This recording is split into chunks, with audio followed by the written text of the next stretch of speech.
The Twins dropped the tough one to the Tigers to get a split and are getting ready for the Pirates. We're going to break down why every loss doesn't need to be life-changing and what the Twins are going to do about a bullpen that's, if we're honest, a little bit dicey right now. This is Locked On Twins. You are Locked On Twins, your daily Minnesota Twins podcast, part of the Locked On Podcast Network, your team every day.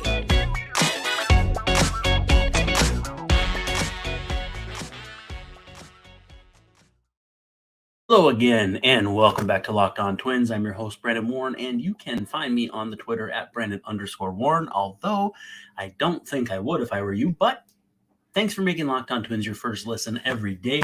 We're free and available wherever you get your podcasts, as well as on YouTube. And of course, we're part of the Locked On Podcast Network, which is your team every day. As a gentle, kind reminder, please feel free to be active in the YouTube comments, leave us a 5-star review wherever you're listening, and all that sort of fun stuff. We love to hear from our listeners, so please feel free to do so. Also, if, easy for me to say, you have any questions you want answered on the show, send them to me on Twitter at Brandon_Warner at Locked On Twins, and we'd be more than happy to answer them. Also, too, we have Locked On Twins post-game minutes after most games where we will give you a statistic you will not see anywhere else. Now, with that said, we're diving right in today. The Twins will be facing the Pirates on Friday at Target Field. It's a 7:10 p.m. first pitch. Twins off on Thursday before they welcome Pittsburgh and Derek Shelton back to town. Andre Jackson gets the ball for the Bucks and Pablo Lopez for the Twins. It's Pablo Day Friday, and you can catch every pitch of the Twins hometown broadcast with SiriusXM on the SXM app. Just search Twins. Now, I want to be careful with how I address this because it's a hot button topic, and I don't know, I guess I'd rather do it on a show where I can articulate my thoughts in long form as opposed to on Twitter, which is, just 280 characters or whatever it is now. But every single loss, I feel like, ends up being this life-changing, life-altering disaster that people just really, really, really struggle to come to grips with. And honestly, I don't really understand. Like, if you know baseball, if you watch baseball, if you understand the lengths and depths of a 162-game season, there are going to be games that get away from you. There are going to be games that are otherwise winnable that you lose. Also, vice versa. We've seen that with the Twins recently, where they've had winnable games they've lost and games they had no business winning that they did win. And we almost saw that again today with Matt Wallner flying out to the warning track going Gary Sanchez opening day 2022 on the bit. But again, the Twins lost. They lost by a run. They lost to Detroit, lost the season series, whatever. It's not ideal. It's not even good, obviously. But every year, good teams have bad stretches, bad season series against teams worse than them. I'm not saying it's against any sort of rules to be upset. Far from it. It's just that fans don't leave a lot of room for disappointment for actually disappointing losses when a run-of-the-mill 8-7 loss with a nice comeback at the end causes people to come unglued. So, again, I'm not trying to tell people how to fan. I'm not trying to say you can't be upset with every loss, but it just feels like the 2020 hindsight micromanaging just isn't conducive to how baseball is played. It's just not. And also, too, the idea, so a big gripe with some people was Griffin Jax pitching in today's game. Now, if we're fair, the gripe was more so that Jax was left out there with an off day coming up Thursday. So while he struggled, the hook wasn't there to keep the game closer. I get that. But at the same time, too, teams don't usually hook their best relievers. So if you hook him, you're hooking him for Balazovic, Sands, Winder, You're not bringing Duran in there. That's a whole nother can of worms there. We're going to talk about that in the third segment, the issues the Twins have with their bullpen. So in a vacuum, yeah, it stinks that they left Jax out there to get smacked around. But the alternative was worse. Like, okay, it didn't work out. But if you go to Balazovic and it doesn't work out, then the gripe becomes, well, why not just stick with Jax? If he's your best guy, why didn't you show faith in him? Or if he's your best guy for that spot. Okay. So you can ride that carousel nonstop, second guessing everything. And I get that that's part of the fun for fans. You know, it's part of the fun of watching. But to me, I don't know, it doesn't work for me. I see the decisions made in the moment, and you can disagree with them, and that's cool. But after the fact, just being all fired up and angry, to me, there's no productive value in that. And again, it's not me trying to say, oh, they're in first place. Oh, they're just fine. But I also am curious, like if the Twins were to win the division with 84 wins and then make noise in the playoffs, what the reaction would be. The 87 team, if Twitter existed, would have been a cesspool. Like the Twitter would have been a cesspool. The team would not. But I mean, go back. If you don't believe me, go back. Look at how many games they won on the road. Literally, I believe they lost 2 games for every one they won on the road. And at the same time, that's a team that so many older fans look back on as like legendary, despite the fact they had a closer with an ERA almost 4.5, a bullpen that was a disaster, a negative run differential. So I don't know if the basically what it comes back to is I feel like there are a certain group of Twins fans who feel like the only way you can win in October is if you have the 27 Yankees offense, the 2015 Royals bullpen, and then the 1990s Braves rotation.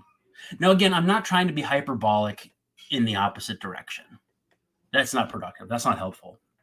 But what I'd like to impart, just to someone who's watched baseball for 30 years, not trying to be a jerk, not trying to be condescending, is it's just not healthy to ride the wave all season long or the roller coaster all season long. Because the season was over after the Twins got crushed by the Royals, if you asked a lot of people. And then they suck you right back in by taking 2 of 3 from the Phillies, good ball club. It's the ebbs and flows of the game. It's a frustrating team. It's a team that's been hurt. It's a team that's got still a bunch of young kids. It's a team that's still trying to find his identity in the back end of the bullpen, which has changed a lot with Caleb Thielbar missing most of the year, Brock Stewart missing a large portion of the season, or at least the recent part of the season. It's a team that, in theory, should be a lot better than it is. Because, for instance, when you look at their Pythagorean record, and I mean, I don't want to get into the geeky stats too much, but their Pythagorean record coming into today was 65 and 56. So 2 games better than they are or were coming into the day. They're 63 and 59 now. But 65 and 56, that's a 6.5 game lead in this division coming into today. And even if you give Cleveland their Pythagorean record of 60 and 60, then you're right back where you started, 4.5 games up. So maybe it's overblown that the Twins should have played better than they look on their schedule. I don't know. Both teams have given 2 games back in terms of runs scored over runs allowed. If you want to look up how the Pythagorean record thing works, it's pretty easy to understand. It's just runs scored over runs allowed, and then kind of like just seeing how that would normalize over the long haul. So at the same time, though, I have, Griffin Jax has 7 losses this season. So I get that he's been in spots where he's faltered. And we'll talk about that more in the third segment. But if you're not trusting a guy, now, even with today's struggles, 8.34 for strikeouts per 9, 2.54 for walks, 0.72 for homers per 9, which almost doubled from 0.37 coming into today. 56.9% ground ball rate, which I didn't realize it was that high, but that's elite for a reliever. And So that's a 3.62 ERA, a 3.43 FIP, a 3.70 xFIP, and an xERA probably in the low twos because that hasn't updated yet for today. I don't really think we need to worry about Griffin Jax. I'd be more concerned with Juan Duran, partially because of the struggles and the level to which he's struggled, but also, too, the role that he's in and what they ask of him as compared to Jax.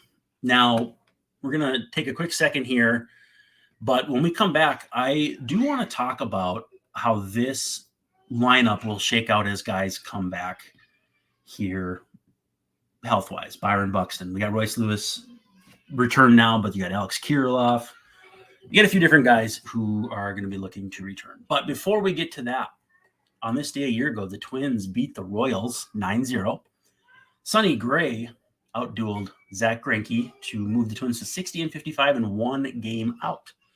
Unfortunately, the Twins went 18-29 the rest of the way. And if you want to know what that is over a full season, 62-100. So the fade was real. But good game for the Twins. Gilberto Celestino homered off Zach Greinke. Twins lineup featured a lot of guys who are not here right now. Arise, Buxton, Miranda, Urshela, Gordon, Celestino, Leone, bullpen of Fulmer. It didn't go well down the stretch last year. They were 60-55. They're 63-59 right now. So I understand skepticism. At the same time, too, this team is built way better than last year's team. Let's talk about Bunches, our friends over at Bunches. Now, it's a social community where you can talk about sports with your friends and fans in real time. A Bunch is a group chat for sports fans. Bunches is partnering with Locked On MLB to help drive viewership and fan love for each podcast, driving enthusiastic communication from and with fans. So if you want to talk to us, we have just the app for you. It's called Bunches, and it's a new app built just for sports fans. Locked On MLB group chat is on Bunches. Just go there now and connect with other baseball fans. You can chat with you can chat about your favorite team and keep up with the latest MLB news. Have any questions or comments about today's episode? Chat about it on Locked On MLB Bunch on Bunches. Chat about your team every day. You can tell people anything you want about your fan experience. All you got to do, go on Locked On MLB Bunch and just have a conversation. Download the Bunches app today. And when you do, our friends at Bunches have featured the Locked On MLB Bunch in the Discover tab. You can also click the link in the description to join the Locked On MLB Bunch community today. So the Locked On, the show notes, whether you're on YouTube or listening on any podcast app, we have the link to that. So you can join our community today. Now, as we move into the bullpen, thanks for making Locked On Twins your first listen every day. If you're an everydayer, make sure to check back. We are working not only on Pat Light, but a mystery guest for next Monday. I'll give you just a hint. It's a minor league hitter, but we'll leave it at that. Twins, Pirates, Friday, Target Field, 7:10 p.m. first pitch. It's Andre Jackson and Pablo Lopez. If you don't know much about Andre Jackson, it's for good reason, because he's only pitched about a little under 30 innings this year for the Bucks. And so not a lot to know about him other than that he's given up 6 home runs. So we'll see if the Twins can get to him for more of those. But Friday is Pablo Day, and you can catch every pitch of the Twins hometown broadcast with SiriusXM on the SXM app. Just search Twins. Now, Twins roster finally starting to, I don't know if I want to say get healthy. It's getting closer, though with that said, Carlos Correa rested his foot on Wednesday. Royce Lewis came back on Tuesday, but the swap out was an injured Willie Castro. Alex Kirilloff still on the shelf. It's still at a point where the Twins don't have to make any difficult decisions with their roster, but it's not going to stay that way. Fortunately, we're 2 weeks away from September. And at that point, the Twins can do some maneuvering. They're going to have to bring back Joe Ryan at some point. We'll see if Brock Stewart comes back. He's on the 60, so he'd need a roster spot. Chris Paddock, we don't know if he's planning on making any sort of appearance this year or not. Buxton, Gordon, Castro, Miranda, Kirilloff, all the position players on offense would seem primed to come back at some point this season. Although I would say Miranda more likely to be activated and then sent to St. Paul, if nothing else. But they're going to have to make tough decisions, even with the September roster expansion, because from a 40-man standpoint, to get guys back, whether it's Paddock, Alcala, Stewart, Gordon, you have to make that room on the 40-man space. That's before considering the 26-man space where, if it was on the bullpen side of things for Brock Stewart, it wouldn't be that hard. Balazovic can go back. Sands can go back. Winder can go back. No issues there. Now, with that said, on offense, though, like the guys who can go back, and we've talked about this, Wallner, you can't pull him out of the lineup right now. Lewis, not happening. Julien, can't pull him out of the lineup right now. Then you got Farmer on the bench and Luplow on the bench, which, they technically have options, but Farmer's 33. He's going into his last year of club control next year, and he's a respected vet who kind of plays all over the place. So I don't know if they would do that to him. Luplow, I think they would. But at the end of the day, if they get enough guys healthy, I think it's going to become an issue where they're going to have to decide, is it time to move on from Joey Gallo? Is it time to move on from Donovan Solano? Do you cut Luplow for the 40-man spot and the roster spot and then give up the fact that he hits lefties? I don't know what the right answer is for any of these questions because they haven't had to make these tough decisions yet. And again, as we noted, in 2 weeks, those decisions will get easier with 2 more spots on the active roster from 26 to 28. So the 40 will be a challenge, but the 26 should loosen up a little bit. It's just a matter of how many of these guys would we expect to come back in the next couple weeks. So I think Willie Castro, simply by sitting out 10 days, puts you in the 21st.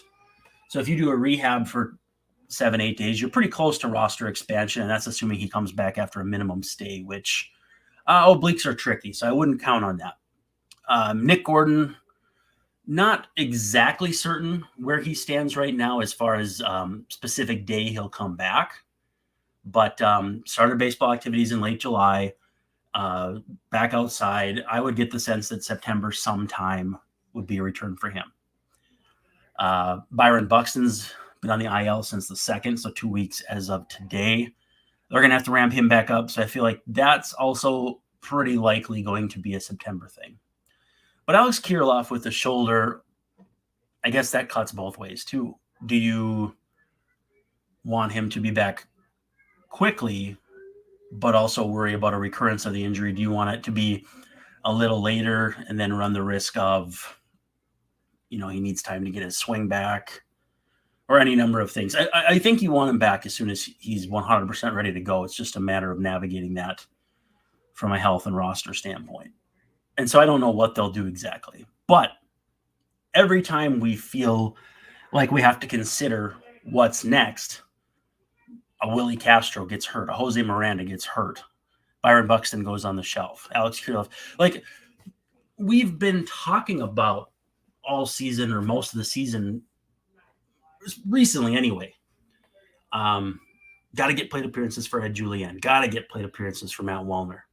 How about Ryan Jeffers, too? He's been swinging it pretty good as a catcher, and he's even been DHing a little bit of late, hitting in that 4, 5, 6 spot in the lineup. But I think they've done a good job of finding playing time for those guys. And I think it's important to note this as well. Yes, it would have been nice to get Wallner up sooner, and they could have DFA'd Gallo to do that. But there was a time when Gallo and Kepler would have been a 50-50 chance. And if you DFA Kepler, suddenly he's doing what he's doing for the Rays or the Yankees or, whoever else. But he's on a different team doing what he's doing now. And we've already seen kind of how Twins fans handle success from former players. That would just be icing on the cake. Also, Gallo and Kepler are still on the roster with Wallner. You didn't have to get rid of one or the other of them. So what am I getting at there? I'm getting at the fact that MLB teams will not willingly dump depth just to do it. It's the reason why it's not Matt Wallner backed up by Celestino or Andrew Stevenson, but rather Wallner in there with Gallo. Basically, MLB teams are not going to intentionally strip depth.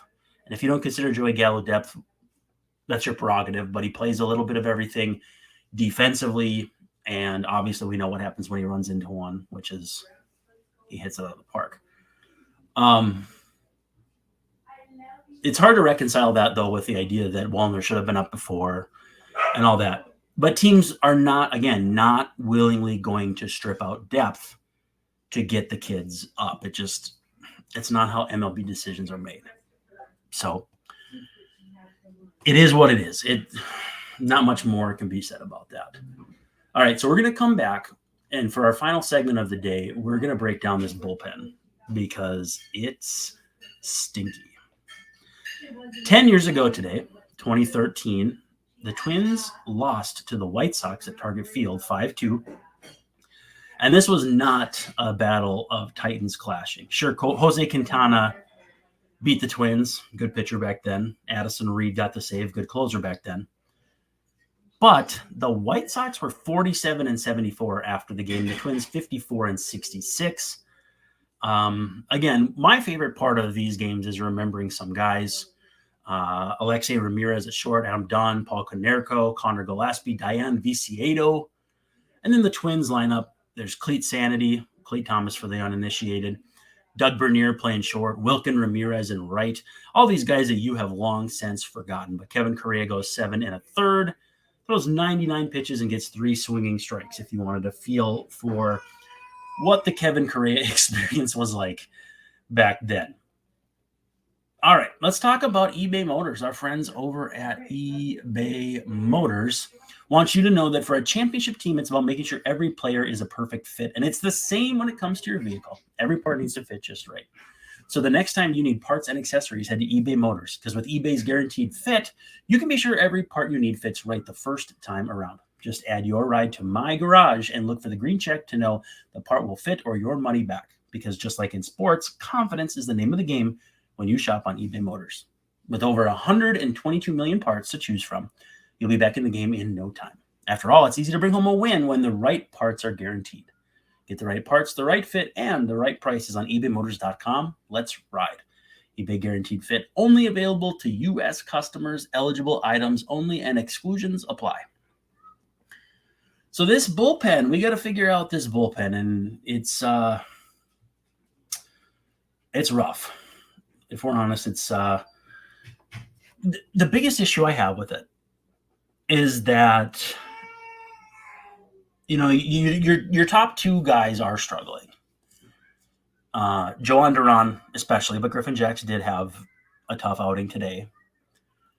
Emilio Pagan is doing wonderful of late, but I still sense Twins fans don't trust him, which I get. Caleb Thielbar still kind of making his way back from the oblique, and he's pitched 3 of the last 4. So he got the off day Monday. He'll get the off day Thursday. Should be rip roar and ready to go back in on the weekend. But we still don't really know how much they trust Dylan Floro. Balazovic, Sands, Winder. I'm going to be honest. I really don't like the fact that those 3 guys are playing really any role on a bullpen that wants to be a playoff difference maker. Now, with that said, down in AAA, Cody Funderburk has been just incredible, and I'd be willing to give him a look. But I'm also not ready to say, that he's this big difference maker that everyone expects him to be. He struck out 13.5 batters per 9, and that's in 46 innings, so 69 strikeouts in 46 innings. 2.54 ERA. Hasn't allowed a home run all season long. Gets a ton of grounders and throws from the left side. Worth a look. But just like I said with Matt Wallner, which I've now had thrown back in my face, I don't want unreasonable expectations placed on these guys. So even if Thunderberg comes up, he's almost 27, 15th round pick. It's not like you can expect him to come up here and be even Caleb Thielbar at this point. But I think it's worth a look. I think it's worth a shot. Another thing I would like to see is Louis Varland get the look in the bullpen. And not because I don't think he can start.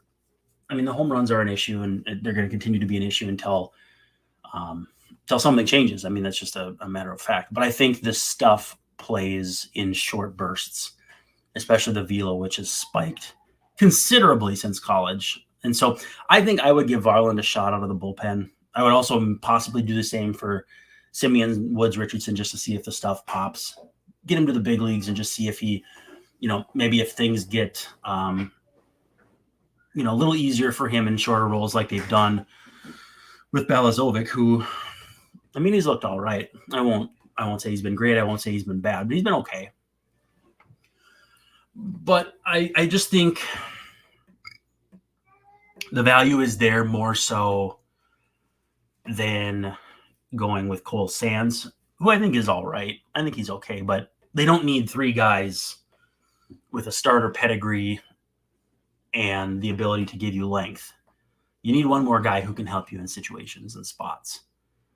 And is Balazovic that guy? I don't think so. Is Sands that guy? I really don't think so. And I don't know, Winder didn't look the best, and his numbers aren't great. So honestly, I think they need to make some changes. And again, this could have all been rendered moot by just adding another reliever at the deadline. Like, sure, Dylan Floro made sense. He's a pretty good reliever. We still don't really know where he stands on the hierarchy of this bullpen. Certainly better than Jorge Lopez before Lopez was traded for Floro. But it would have been so easy to just add, just any decent reliever. Decent, like someone you could, go late stage Casey Feed with the Twins, where, yeah, he's not going to wow you, but you pitch him in the sixth inning and he'll be okay. Like, they don't have that right now other than Floro. And they really do need Floro to be more than that. They need Brock Stewart to come back. And honestly, that right now is looking dicey. It'd be nice if they could have expected anything out of Jorge Alcala this year, because I think they were expecting him to take a step forward. Certainly just being on the mound is a step forward based on how last season went, but I digress. So this bullpen, I've seen people kind of saying it's in danger, it's in disarray, and I don't disagree with that. But at the same time, too, I don't think they need wide sweeping changes. I just think they probably do need to try some new things with some of these younger guys down at AAA. And maybe September will be that time with expanded rosters. I still think that those roster spots for the expansion are pretty well accounted for by either guys coming off the IL, or maybe Austin Martin gets a look because he's been so good lately. I'm not entirely sure. But the biggest thing, and we'll end on this, that has concerned me, and it's concerned everybody else, is Joan Duran absolutely falling apart after the break. So if you look at him before the break, 2.10 ERA, 102 whip, struck out 45 batters, 15 walks, and 34 in the third innings. 565 OPS against. Post All-Star break, 5.11 ERA, 154 whip, 926 OPS against. Strikeouts still there, not walking too many guys, but getting hit, and getting hit hard. I did see some analysis of the fastball and kind of how it's been playing in terms of rise and carry, and it's been markedly worse than the first half. So basically what that comes down to is how deceptive a fastball can be with the spin and how it kind of approaches the plate, whether it stays flat or has late life to it. And right now it seems like, for whatever reason, Duran is lacking that late life on his fastball. And as a result, it hasn't been as effective. His secondary stuff hasn't been as good. If you look at his pitch arsenal after the break, I'm gonna make sure I have it up here to make sure I have it correct. Since the All-Star break, he's pitched 12 1/3 innings and given up a .333 batting average and .810 slugging percentage on his fastball. On his curve, a .214 average of .429 slugging, and on his split, a .353 average and a .353 slug. So all singles, 6 singles. But I saw so many people saying, why doesn't he just throw his fastball?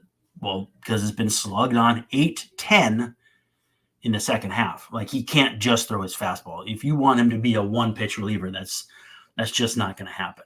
His fastball in the first half had a .189 average and a .270 slug. Curveball was a .132 with .263, and split was .200 with a .325. So basically, he allowed 1 home run on each pitch, but was otherwise filthy, and has been the exact opposite in the second half. The nice thing is, and again, this goes back to the first segment where people kind of lose sight of the fact that it's such a long season.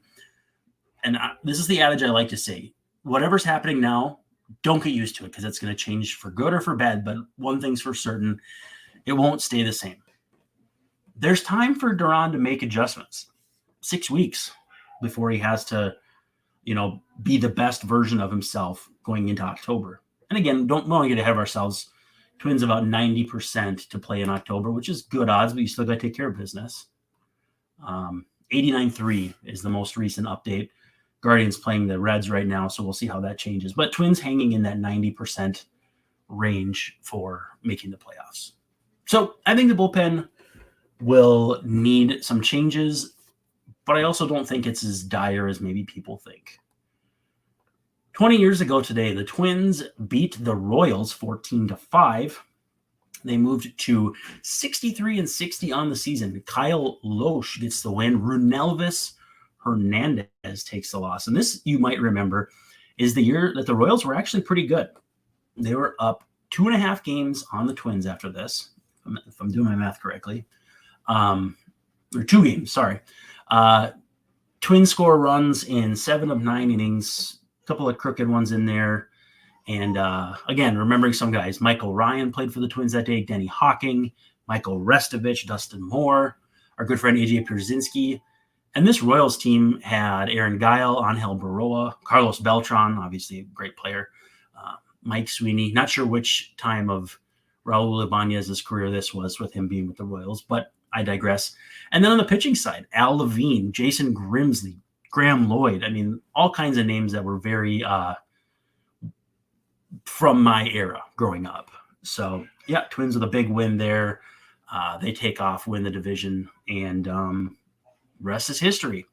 So with that said, that is a wrap for today's Locked On Twins. Thanks for hanging out. Make sure you follow us at Locked On Twins, at Brendan_Warren. Thanks for making us your first listen every day. If you are an everydayer, check back later in the week.